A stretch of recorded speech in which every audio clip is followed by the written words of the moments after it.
18वां principle है time management का, do not waste your time in technology. अब technology की बात आ गई है। It could be your friend और enemy,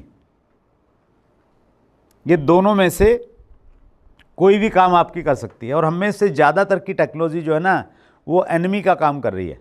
avoid it's addiction, specially जो लोग सोशल मीडिया ज़्यादा इस्तेमाल करते हैं। पिछले दिनों मेरे को फेसबुक देखने की आदत सी पड़ गई।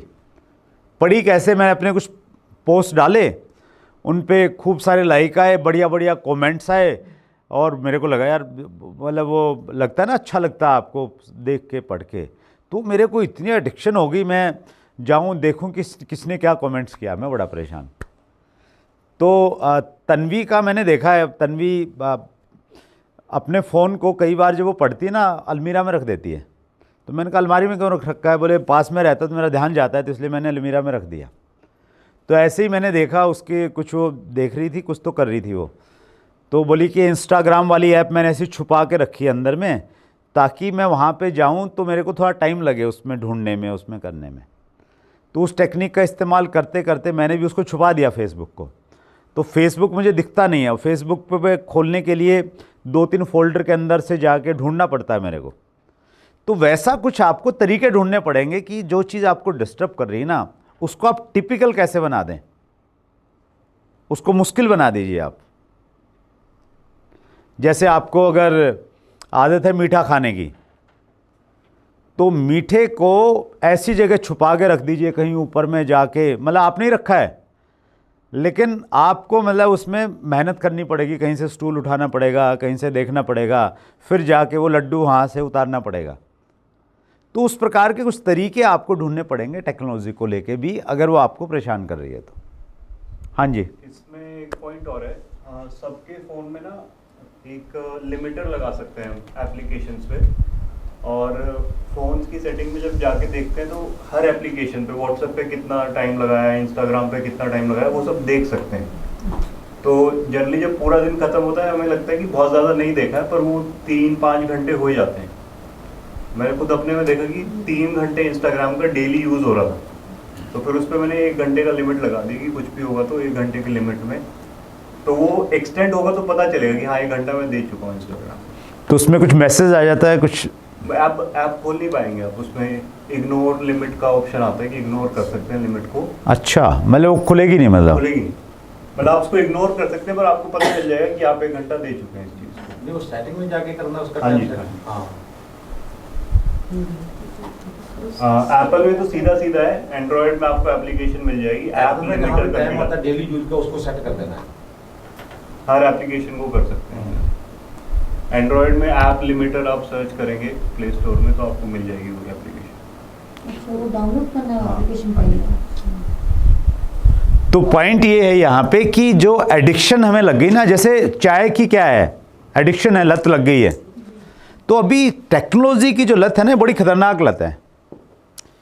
कुछ देशों में ऐसे कैंप लगते हैं जहाँ पे कंडीशन है कि आपको फ़ोन नहीं दिया जाएगा, और स्पेशली घर के जो बड़े लोग हैं, पेरेंट्स हैं, वो बच्चों को ज़बरदस्ती वहाँ पे लेके जाते हैं,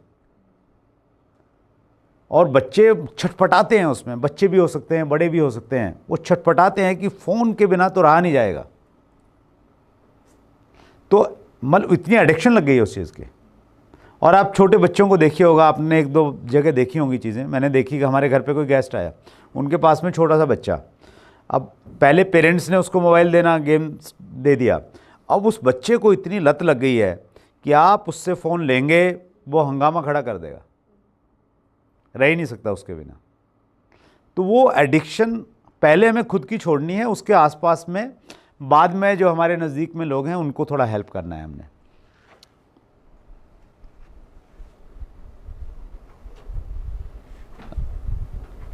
राइट जी। 19th, finish the work in once, काम को एक बार में ही निपटाने की आदत डालनी है। जैसे नेगी सर का है कि भाई कर नहीं पाते हैं, बीच में रुक जाते हैं। You can save your 50% of time. बहुत बार जब आपने काम बीच में छोड़ा, उसको दोबारा से आप शुरू करेंगे, उस माहौल में जाएंगे, पुरानी चीज़ों को याद करेंगे, देखेंगे, ढूंढेंगे कहाँ था, कोई किताब थी, कोई ट्रेनिंग थी, कोई ऑडियो था, कोई काम था, कोई पेपर रखना था, जैसे जल्दबाजी में वो रखा नहीं टाइम पे, फिर वो ढूंढने में, इसमें करने में। तो एक आदत डालिए कि कोई भी काम मैंने करना है तो उसको कंप्लीट करके छोड़ना है। 50% टाइम बचा लेंगे आप। दूसरा, it will make you disciplined. ये आपको अनुशासित बना देगी। आपकी आदत में अगर ये शामिल हो गई तो फिर ज़िंदगी बहुत आसान हो जाएगी आपकी।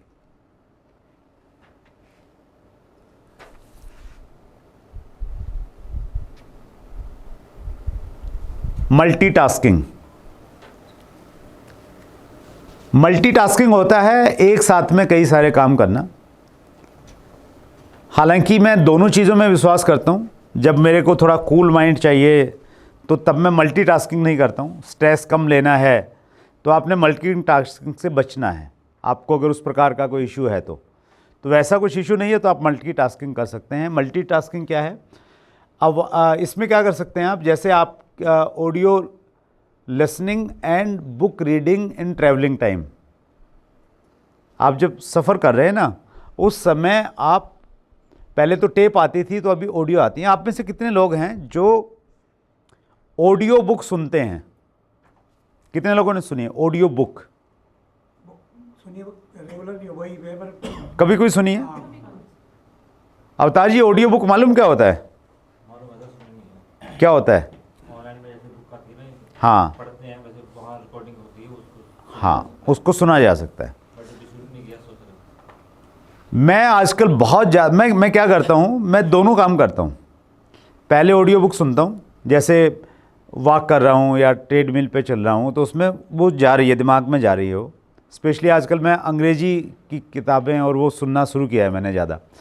तो वो अंग्रेज़ी बहुत ज़्यादा समझ में नहीं आती, बहुत सारे टिपिकल वर्ड हैं, कुछ वैसे वर्ड हैं। तो उसको एक बार सुन लिया, सुनने के बाद में फिर वो किताब घर पे रखी है, फिर मैं उठाऊंगा, फिर उसको देखूंगा, जहाँ हाईलाइट करने वाली चीज़ें उसको मैं हाईलाइट करूंगा। तो वो मैं ज़्यादा कर रहा हूँ आजकल। तो आप वैसा भी कर सकते हैं कि वो फिज़िकल किताब भी आपके पास में होनी चाहिए अगर आपको ज़्यादा आउटपुट उसमें लेना है। आपने सुन भी लिया, कुछ चीज़ें आपके कॉन्शियस माइंड में आई, कुछ अनकॉन्शियस माइंड में चली गई, फिर वो फिज़िकल बुक भी है तो वो फिर आप उसमें नोट्स बना सकते हैं, उसमें हाईलाइट कर सकते हैं, कुछ भी कर सकते हैं। चलें जी, आगे बढ़ते हैं। Morning walk and audio listening, ये बड़ा अच्छा काम हो सकता है, आप इसको कर सकते हैं। मैंने बहुत इस्तेमाल किया इसका, बहुत इस्तेमाल करता हूँ। Point number 21, delegation. डेलीगेशन होता है डेलीगेट करना, किसी काम को दूसरे को सौंप देना। Nobody can do everything. इस दुनिया में कोई भी आदमी हर काम नहीं कर सकता, और स्पेशली डायरेक्ट सेलिंग में हमें सुपरमैन नहीं बनना है, सुपर वुमेन नहीं बनना है। हमने डुप्लीकेशन पे काम करना है तो हमें नीचे काम को सौंपने की हमें आदत डालनी पड़ेगी। तो कुछ पॉइंट्स है, एक एक पॉइंट पे बातचीत करते हैं। Have faith that the other person can do it. जो काम हम कर रहे हैं ना, बहुत बार हमें लगता है, जैसे अभी मैंने सुबह थोड़ा सा एक काम किया, मेडिटेशन मैं भी करवा सकता था। मैंने क्या किया, मैंने बोला नहीं कि सर आप मेडिटेशन करवाओ। तो उसमें ये इम्पोर्टेंट नहीं है कि मैंने कैसा करवाया और नेगी जी ने कैसा करवाया। इम्पोर्टेंट ये है कि मैंने नेगी जी को एक टास्क दिया। तो आपको ऐसे छोटे छोटे काम करने पड़ेंगे अपनी टीम को लेके, उनको देना पड़ेगा कि आप ये प्लान दिखाओ, आप ये करो, अच्छा चलो ये करो। Convey expectations, rules and process. जब भी आप किसी को कोई काम सौंपते हो तो 3 चीज़ों की क्लैरिटी होनी चाहिए। कन्वे एक्सपेक्टेशंस, उससे क्या उम्मीद रखी जा सकती है, मेरे को आपसे ये उम्मीद है जब मैं आपको ये काम सौंप रहा हूँ। दूसरा, उस काम का कोई रूल रेगुलेशन जो भी है वो बताना है। और तीसरा, उसका जो प्रोसेस है, उसकी जो प्रक्रिया है वो बतानी है। नेक्स्ट पॉइंट है observe in the beginning, correct and encourage. आपने ऑब्जर्व करना है शुरुआत में। जब आपने कोई काम सौंपा तो शुरुआत में आपने उसको ऑब्जर्व करना है। क्या काम, उदाहरण के लिए मैंने नेगी जी को ये बोला कि नेगी जी आप अपनी टीम का कोई ट्रेनिंग मॉड्यूल स्टार्ट करो। तो मैंने बोला तो शुरुआत में मैं नेगी जी को ऑब्ज़र्व करूँगा कि ट्रेनिंग में उन्होंने कितना टाइम लिया, कि नहीं की, क्या बातचीत की, एक आध व्यक्ति से फीडबैक भी लूँगा, तो मैं ऑब्ज़र्व करूँगा। उसके बाद में करेक्ट करूँगा, कहीं मुझे लगा कि ठीक करने की आवश्यकता है तो मैं ठीक करूँगा। और तीसरा क्या करूँगा, मैं इनक्रेज करूँगा, मैं उनको बढ़ावा दूंगा, हौसला दूंगा कि आपने बहुत बढ़िया किया, आप और अच्छा कर सकते हैं। तो ये कॉम्बिनेशन है। Delegation is a great motivator, it increases jobs, improves performance and raises moral of staff and team. ये बहुत बड़ा मोटिवेशन का काम करता है डेलीगेशन। पंडित जी ने एक ऑडियो में बोला है कि जब आप एक नए व्यक्ति को स्टेज पे बुलाते हैं ना, और जब वो लोगों के सामने खड़ा होकर बोलता है, तो वो उसके लिए इतना मोटिवेशन है, उस मोटिवेशन में पैसा नहीं आए तो भी वो काम करता रहता है। तो ऐसे बहुत सारे काम हो सकते हैं जो आप अपनी टीम को देंगे, उनको पैसा कम आ रहा है लेकिन वो चीज़ उसको मोटिवेट करेगी। MLM is the business of duplication. तो हम डुप्लीकेशन के बिजनेस में हैं, तो ये हमारे यहाँ बहुत ज़्यादा इंपॉर्टेंट है ये वाला काम।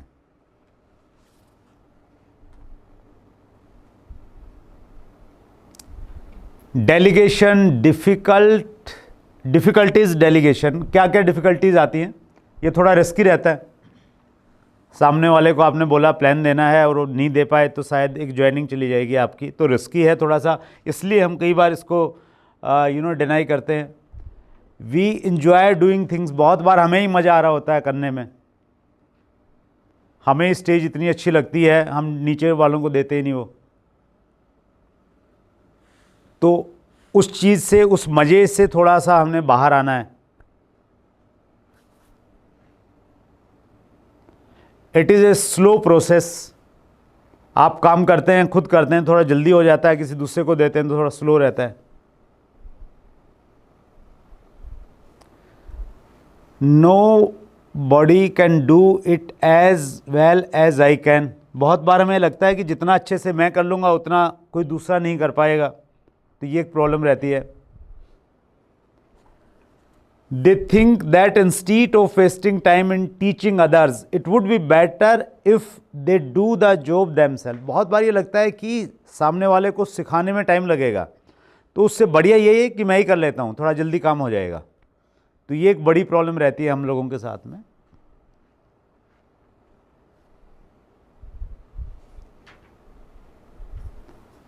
अब यहाँ पे मैं अपना पर्सनल एग्जांपल देना चाहता हूँ आपको। हाँ, ये मैं लिया है सर वापस। जैसे हमने जब ये बिल्डिंग बनाई ये वाली, उससे पहले सारा का सारा जो भी इस प्रकार के काम थे मैनेजमेंट मैं देखता था। मैंने पहली बार विशाल को दिया, मैंने कहा विशाल तूने करना है। और अगर मैं ये सोचता कि मैं बेटर कर सकता हूँ, मेरे पास थोड़ा तजर्बा ज़्यादा है, या मैं सोचता कि विशाल थोड़ा सा ना बार्गेनिंग कम करता है, मैं थोड़ा बार्गेनिंग करके सामान लेने के लिए जाऊंगा बाज़ार से तो मैं थोड़ा पैसा बचा लूँगा, तो अगर मैं वैसा सोचता रहता तो मैं पैसा तो बचा लेता और मैं शायद इस काम को 2 महीने जल्दी भी करवा लेता, शायद मैं थोड़ा और बेहतर भी करवा लेता शायद। लेकिन जो विशाल को रिस्पॉन्सिबिलिटी देके जो मैंने काम किया, उसकी जो कीमत है ना, वो बहुत बड़ी कीमत है। और ये करवाने के बाद में फिर फार्म पे काम था, तो यहाँ अगर विशाल से कुछ गलतियाँ होंगी तो वो उसने कुछ लर्निंग रही होगी फार्म पे। उसने कल अच्छा लगा आपने, वो वहाँ पे जो भी पूरा का पूरा पेंट जो है सारा तुलसी पेंट से करवाया गया है, और जो सिलेक्शन था कहाँ पे लाल होगा, कहाँ पे सफ़ेद होगा, कहाँ पे क्या होगा, वो सारा का सारा विशाल द्वारा किया गया काम है। तो he is fully responsible for that. वो पाथवे था, वो लाइट थी, जो कुछ भी आप देख रहे थे, वो सारा का सारा विशाल ने किया था। तो वैसे ही आपको डेलीगेट करना सीखना पड़ेगा, आपको कुछ चीज़ें देखनी पड़ेगी, उस लालच से बाहर आना पड़ेगा कि मैं ही बेहतर कर लूँगा। तो वो जब तक उससे बाहर नहीं आएंगे तो फिर आपके लिए प्रॉब्लम रहेगी। राइट, तो हमने पॉइंट टोटल करे हैं सर 21। तो अपने पड़ोसी को बोलिए 21 हो गए हैं। हाथ मिला के बोलिए थोड़ा, हाथ एनर्जी को ट्रांसलेट करके, हाथ मिलाइए, पहले हाथ मिलाइए। 21 हो गए, ठीक है जी। 22, do not procrastinate the work. Procrastinate बोलते हैं टालना। ये भी एक आदत है प्रोकास्टिनेशन की, चीज़ों को टालते जाते हैं। वाई डू वी प्रोकास्टिनेट, क्यों हम टालते हैं कामों को, क्यों ये हमारी आदत पड़ जाती है। Do not know where to start, बहुत बार हमें मालूम नहीं होता कि इसको शुरू कैसे करना है। स्पेशली कोई बड़ा काम है, एलिफेंट बाइट का जैसे हम एग्जांपल ले रहे थे, तो उसकी शुरुआत कहाँ से करें, तो स्टार्ट ही नहीं कर पाते, तो इसलिए वो टलता चला जाता है, स्पेशली बड़े project. To avoid an unpleasant task, कुछ काम ऐसे होते हैं जिसमें ना करने से खुशी नहीं मिलती आपको। जैसे आप सोच रहे हैं कि मैंने हेल्थ के लिए कुछ करना है, सुबह जल्दी उठना है, तो उससे आपको जो टेम्परेरी खुशी है ना वो अच्छी नहीं लग रही है, आपको नींद छोड़नी पड़ रही है। लॉन्ग टाइम खुशी तो बहुत है उसमें, लेकिन जो टेम्परेरी प्लेजर में हम लोग जीते हैं, तो उसकी वजह से हम लोग अच्छे कामों की शुरुआत नहीं कर पाते हैं, टालते जाते हैं उसको। We are afraid to fail, ये भी एक मानव की प्रवृत्ति है कि कुछ भी नई शुरुआत इसलिए नहीं करते कहीं फेल नहीं हो जाएं, कहीं असफल नहीं हो जाएं, चाहे बेशक कोई देखे भी नहीं, लेकिन अपने अंदर से ही बहुत सारी चीज़ें हम लोग ना कमिटमेंट नहीं कर पाते। कुछ टारगेट बनाते भी हैं तो बोलते नहीं हैं, ताकि समाज का जो फेलियर का डर है वो बहुत ज़्यादा रहता है हमारे ऊपर में। वेटिंग फॉर मोर इन्फॉर्मेशन, बहुत बार हम बहुत सारी सूचनाएं इकट्ठी करते रहते हैं, चलो इसका और नॉलेज ले लूँ और ज्ञान ले लूँ, कुछ भी ऐसा, कोई किताब लिखना चाह रहे हैं या कोई मीटिंग की शुरुआत करना चाह रहे हैं, कोई नया स्टेशन शुरू करना चाह रहे हैं, तो नई जानकारियाँ प्राप्त करने की हम लोग कोशिश करते रहते हैं, इसलिए डिले कर देते हैं। You may think if you put it of someone else will do it, आप ये सोचते हैं, बहुत बार कुछ काम ऐसे रहते हैं कि आप सोचते हैं कि मैं नहीं करूँगा तो मेरी जगह और कोई कर लेगा इसको, स्पेशली टीम में कुछ काम होते हैं, तो वो एक प्रोकास्टिनेशन की, डिले करने की प्रवृत्ति बढ़ाता है हमारा।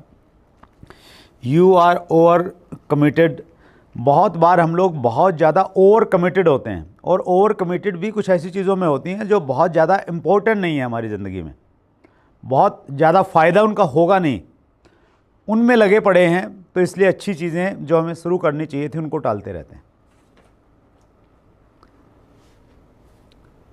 ये 22 पॉइंट थे जो हमने डिस्कस किए, ये लास्ट पॉइंट था इसका प्रेजेंटेशन का। अब लास्ट में एक आपसे विनती है, करबद्ध प्रार्थना है, हम्बल रिक्वेस्ट। वो क्या है? Apply what you have learned, और ये मैंने हिंदी में भी लिखा है स्पेशली। आप जो आपने सीखा है उसे अपने काम में लागू करें, तभी फ़ायदा होगा इस 2 दिन का यहाँ पे आने का आपका। अगर लागू नहीं करेंगे, knowing and not doing is equal to not knowing, तो उसका कोई फ़ायदा है नहीं। स्टार्ट फ्रॉम टुडे, आज से ही शुरुआत करें, अदरवाइज आप कर ही नहीं पाएंगे। जो जो चीज़ें अच्छी लगी, चाहे वो हेल्थ को लेके अच्छी लगी, चाहे वो सोच को लेके अच्छी लगी जो हमने सीक्रेट मूवी में देखा, या टाइम मैनेजमेंट से जो भी चीज़ें आपको अच्छी लगी हैं, तो उसको तुरंत हमने शुरू करना है। कन्वे टू अदर्स, और जो चीज़ें आपको अच्छी लगी हैं ये आपने दूसरों को भी बतानी है। अपने हिसाब से जो भी आपने लिखा है उसके पॉइंट बना दीजिए। 22 में से आपको लगता है यार 5-6 पॉइंट ये सही लग रहे हैं मेरे को, वो 6 पॉइंट अपनी टीम को बता दीजिए। तो कन्वे करने से क्या रहेगा, एक तो आपका थोड़ा सा पक्की हो जाएंगी कुछ चीज़ें, और दूसरा आप टीम में बताएंगे तो शायद उनको भी कुछ चीज़ अच्छी लग जाए। और इस प्रेजेंटेशन की ये लास्ट स्लाइड है, thank you for listening like a diamond. तो अपने लिए तालियां बजा सकते हैं आप।